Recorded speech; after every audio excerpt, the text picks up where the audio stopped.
10 বছর পর ধূমকেতু মুক্তির মাধ্যমে ফের একসঙ্গে পর্দায় ফিরলেন দেব শুভশ্রী জুটি। সিনেমাটি বক্স অফিসে সাফল্য পাওয়ার পাশাপাশি দর্শকরা আবার উপভোগ করেছিলেন এই জনপ্রিয় জুটির রসায়ন। কিন্তু মুক্তির পরেই দেবের একটি মন্তব্য ঘিরে শুরু হয়েছে টালিপাড়ায় তীব্র বিতর্ক।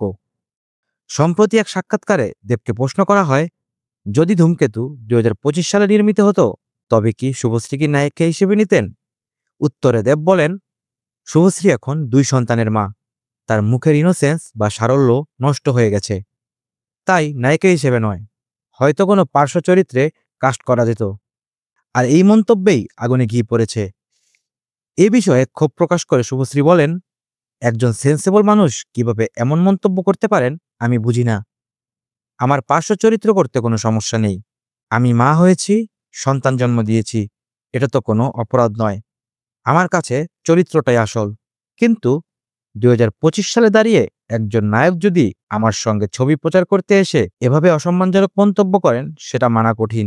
এমনকি ভবিষ্যতে দেব শুভশ্রীকে একসঙ্গে বড় পর্দায় দেখা যাবে কিনা সাংবাদিকদের এমন প্রশ্নের জবাবে খানিক তিক্ত সুরে শুভশ্রী বলেন, আমি এসব জানি না।